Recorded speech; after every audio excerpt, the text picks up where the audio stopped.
Well, how y'all doing? It's Dan. I want to welcome everyone to my home in the sticks. Lord of mercy, wherever you're at in the world, I hope you're having a good start to a new week. But over here in East Central Mississippi, I'm here to tell you, it is sure enough hot. It's about 12 noon and we sitting at about 110 degrees with the humidity and the heat index. Before we get started on today's video, I'm always going to say that if you are new to the channel, I want to welcome you. And if you returning just to see what old Dan's got going on over here, I sure enough thank you for coming back. But what I want to share with you and y'all today is, Lord of mercy, I ain't buying it no more in the store. Give me a second, and I'm finna show you what I'm talking about.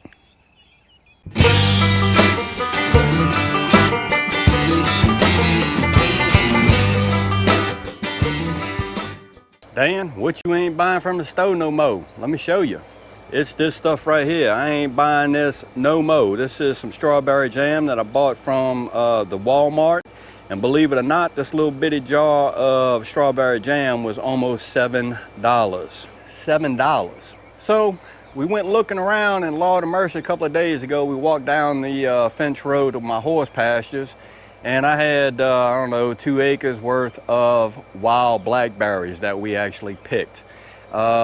They're starting to get a little bit small because it's so daggum hot out here, but we did get about 6 or 7, maybe 8 cups of wild blackberries. So what we're going to do today is I'm going to show you the wild blackberries. We're going to make the jam, and I'm also going to show you the Camp Chef Tahoe that I invested in to actually do a lot of my canning outdoors, and I'll tell you why I'm starting to can outdoors. Okay, so this is my setup. We're on the back deck of my shop, and this is where we're going to do a majority, a pretty good bit of our canning outdoors. And the reason that we are we're going to can outdoors is because running all of this equipment inside the shop, it just sure enough brings the heat up in the shop, makes the AC run a little bit harder. And yeah, why do that when you can do it outside undercover using this type setup? And here is the Camp Chef Tahoe that's actually set up. This is a 3-burner. What I have here is my canning boiler. I actually have it going. It's on a simmer. I have my jars in there. Ooh, that's hot. I actually have 6 8-ounce jars in there. You couldn't see it, but I guarantee you they're in there. Here's my enamel coated Dutch oven. We finna fire up this side of the camp stove and get it warming up. But to make this blackberry jam, I'm here to tell you it is crazy simple. Right here, hope you can see it. This is about maybe 6 cups of some fresh wild blackberries. And what I did is I reserved about 1.5 cups of them right here, and I'll show you why here later. About 4 cups of sugar, 2 tablespoons of lemon juice, and this is liquid pectin. The last go around, the last blueberry jam that I did, I believe I used the powdered pectin, but this is so much easier. This is 3 ounces of liquid pectin, Certo. So this is some good stuff. And the basic utensils, you're gonna need a smasher or whatnot, something to smash those berries. Okay, one of the huge selling points on this Camp Chef that I really like is this thing doesn't have electronic ignition. It's actually got a striker. So the only thing we got to do is, and I will say this about the Camp Chef, is in order to light these burners is you have to put it on low and then strike it, and then it will light up, and then you bring it up to speed. So we're going to turn this guy on low. We're going to hit the striker, and there it is. I hope you can see that. Okay, we're going to put this on about a medium. And what I'm also doing with this this stove is I'm actually trying to figure out the sweet spots for the burners, so I know where I need to position it to cook whatever, if I'm water bathing or whatever I'm doing. We're going to get this cast iron brought up to temp on about a medium. We're going to dump in our blackberries, and all we're going to do is we're going to smash these blackberries as best we can. Another note on this Camp Chef, it is extremely sturdy. I'm mashing down on these blackberries, and guess what? This thing ain't even moving. Another good utensil to have is just a regular old butter knife, so you could scrape off your smasher and get all that goodness off of it. Another useful thing to have when you are canning is one of these, and it's a timer. So this looks good and smashed up. And now that our blackberries are up or smashed up, Next thing we're gonna do is we're gonna add in sugar, lemon juice, and that 1.5 cups of blackberries that I set aside. And all we're gonna do is just stir this around and make sure everything is incorporated real good. And the key to this is stir. You wanna constantly stir it. Now you raise up this heat a little bit, and we're gonna bring this up to a boil. Okay, now that our blackberry mixture is up to a full boil, you see this frothy stuff on the top. If that bothers you, you could actually skim that froth off if you want to. It actually doesn't bother me, so I just leave it on in there. But now that our mixture is at a good boil, we're gonna add in our liquid pectin. And we're just gonna squeeze that bag on in there, get it all out if we can. We're gonna stir it around, and we are gonna let this boil for 1 minute. All right, 1 minute is up. All we're gonna do is shut her on off. I'm here to tell you, the smell is amazing. Now, one of the downsides to canning outdoors is you got to bring everything inside to do your jars and all of that. So yeah, I guess we'll do that. That's what we're working with right there. Let's go do that. Okay, we're inside the shop. Here's our blackberry mixture or jam. I got my 6 8-ounce jam jars or mason jars. I got a funnel, a ladle. There's all of my lids and rings. By ball standards right now, you don't have to heat the lids of the rings up, so I'm not, but I did put these in the boiling water and brought it down to a simmer. So let's get these jars filled up.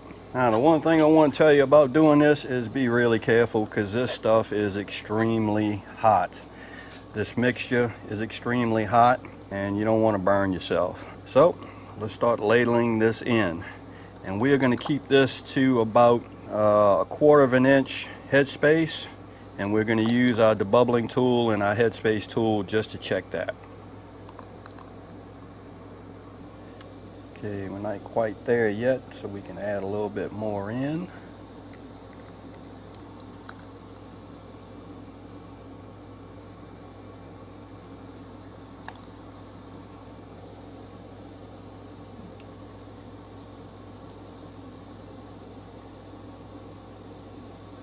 All right, I ended up with 7 8-ounce jelly jars. Next thing we got to do is we're going to tap these guys down real lightly just to remove any of the air bubbles. And be careful, because these jars are warm.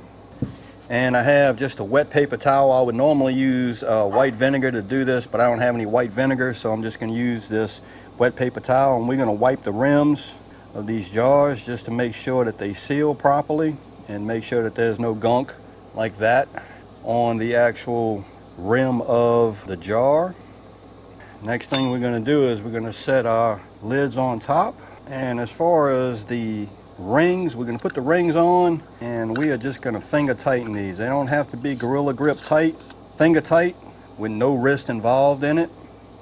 Fingertip tight. Okay, here are our 7 jars of some Show Enough Wild Blackberry Jam. Only thing we got to do now is get them in the water bath canner. So let's go do that.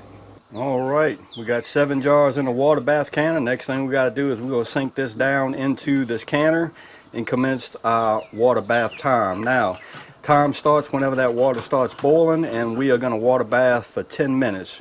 We also want 1 inch of water above all of these jars, at least 1 inch.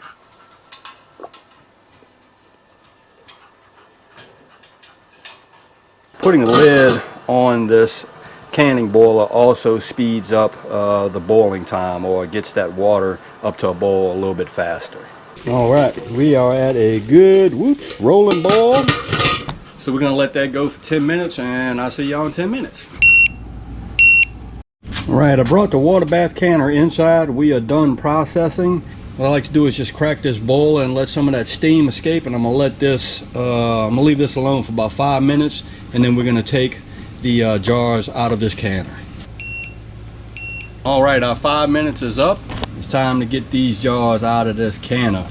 Now what we're gonna do is we're gonna pick these guys straight up out of this canner. We're not gonna tilt them, move them, anything like that, and we're gonna go from the canner right here. Ooh-wee, that's what I'm talking about. we got 7 jars of some wild blackberry jam going on. And what I like to do is keep about 2 fingers between each one of these jars, just to give them a little bit of room to breathe, and that's good to go. And the only thing we're gonna do now is we want to let these jars sit for 18-24 hours undisturbed, and these guys should start popping here pretty soon. But if not, that's fine.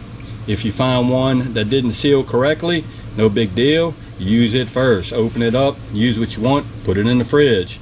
But if everything else seals up, I'll label these guys, put the date on it, and into the pantry they will go for future usage. Now these will sit in the pantry, in a cool, dark pantry for 18 months, 2 years, I would say. But then again, this stuff probably ain't gonna last long over here.